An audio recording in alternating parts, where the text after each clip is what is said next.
Dar kartą norime visiems priminti, kaip teisingai atlikti sienų apdailą su molio tinku. Šiame name darbuojame su naujoju LightSand 13 molio tinko mišiniu, kuris ypatingai žavi savo minkštais šešėliais ir natūraliais mėlyne spalva. Pirmasis molio tinko sluoksnis čia jau yra išdžiūvęs ir mes darome antrąjį. Tiek pirmame, tiek antrame sluoksnyje molio tinką reikia padengti labai plonai plastiškais judesiais. Skirtumas tik toks, kad antrame sluoksnyje reikės papildomai apdirbti paviršių, kad išgautumėm tuos gražiuosius minkštuosius šešėlius. Atidžiai stebėkite, kaip dirba meistras ir kur deda įrankį. Tinkuodamas išorinį kampą, jis deda įrankį ties išoriniu kampu ir braukia į vidų. Taip pat jis nuosekliai dirba tik pagal tinkavimo liniją, kad ji neuždžiūtų. Jeigu norite užnešti molio tinką ar padaryti tam tikrus pataisimus, visada įrankį dėkite artimiausiame kampe arba ant dar netinkuoto ploto.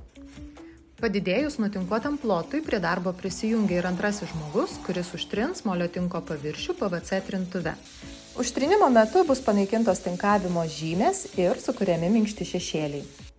Dar kartą grįžkime prie molio tinką užnešinėjančio žmogaus.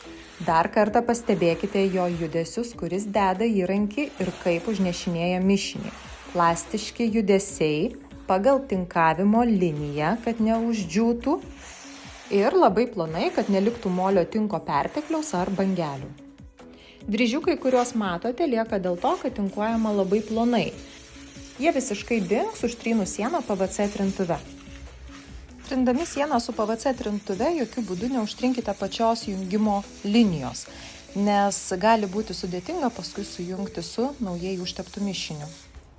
Išdžiūvusio molio tinko spalva gerokai šviesėja, o rezultate matome gražius minkštus šešėlius.